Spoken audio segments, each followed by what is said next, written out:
आगे बढ़ते हैं। आज लोकसभा में राहुल गांधी ने महाराष्ट्र विधानसभा चुनाव को लेकर भी बड़ा दावा किया, जिसके बाद दिल्ली से महाराष्ट्र तक राजनीतिक हंगामा हो गया। दरअसल राहुल गांधी ने आरोप लगाया कि महाराष्ट्र विधानसभा चुनाव में 5 महीने में 70 लाख नए वोटर्स जोड़ दिए गए और जहां जहां वोटर्स जोड़े गए अधिकतर वहां बीजेपी जीती।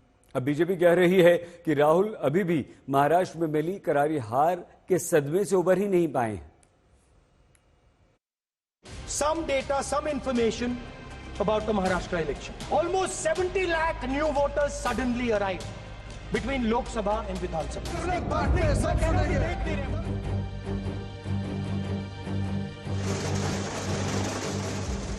महाराष्ट्र विधानसभा चुनाव में महायुति की रिकॉर्ड जीत और इंडिया गठबंधन की शिकस्त के कई महीने बीतने के बाद भी ऐसा लग रहा कि कांग्रेस अभी भी इस दर्द से उबर नहीं पाई है।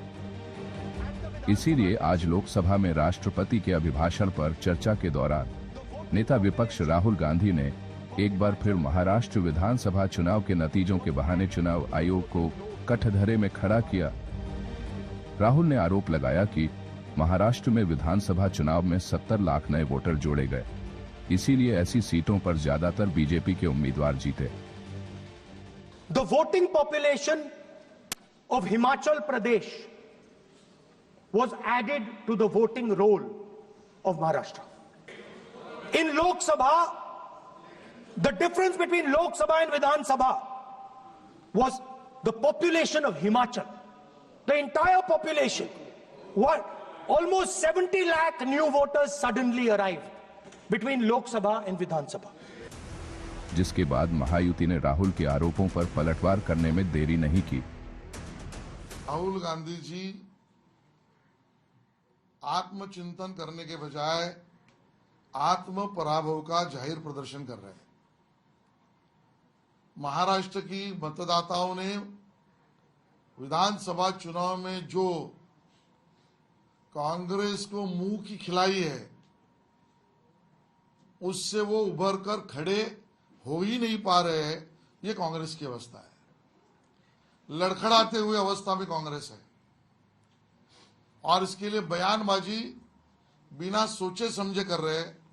क्या मैं उनको चैलेंज दूंगा यहाँ पर आपके माध्यम से कि अगर आपके पास डॉक्यूमेंटेड प्रूफ ऐसे कोई महाराष्ट्र के है तो आप सभा पटल पर उसको स्थापित कीजिए, स्पीकर को दीजिए, लोगों के सामने लाइए। अगर आप नहीं ला पाओगे तो सबके सामने इस सदन में खड़े रहकर आपको माफी मांगनी है। राहुल गांधी ने लोकसभा में अपने 42 मिनट के भाषण में सरकार को कई मुद्दों पर घेरा।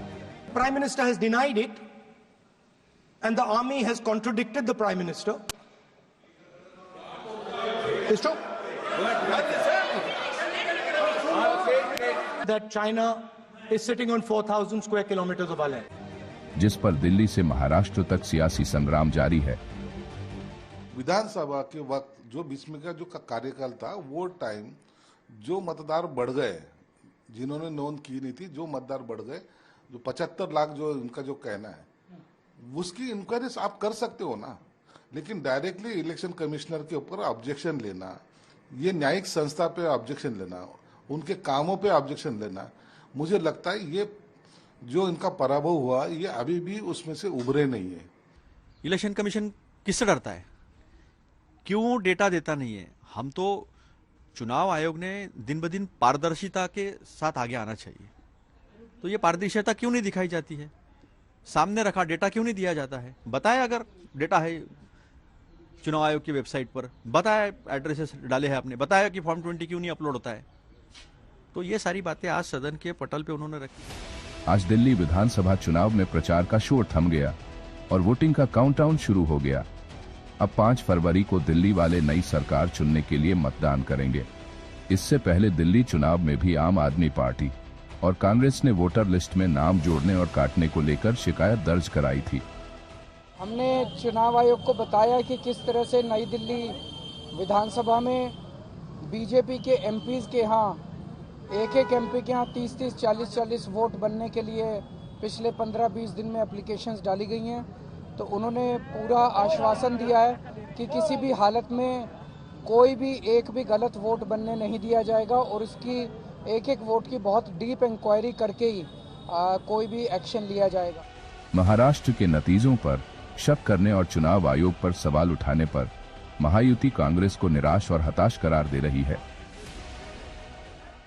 देखिए, राहुल गांधी को एक कॉमेडी सर्कस में अपने आप को शामिल करना चाहिए, क्योंकि बयानबाजी में वो माहिर है।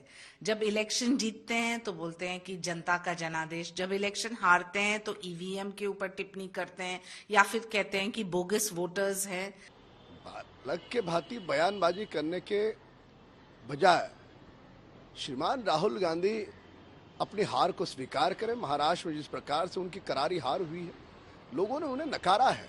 पीएम को दोष देने के बजाय या श्रेय देने के बजाय आप खुद इंट्रोस्पेक्ट कीजिए कि आपके पार्टियों में क्या कहाँ गड़बड़ है, आप अपने पार्टी को किस तरह से लोकतांत्रिक बना सकते हैं, उस पर उन्हें फोकस करना चाहिए। पीएम मोदी कल राष्ट्रपति के अभिभाषण पर जवाब देंगे। माना जा रहा है कि राहुल गांधी के आरोपों का पीएम मोदी चुन चुनकर जवाब देंगे।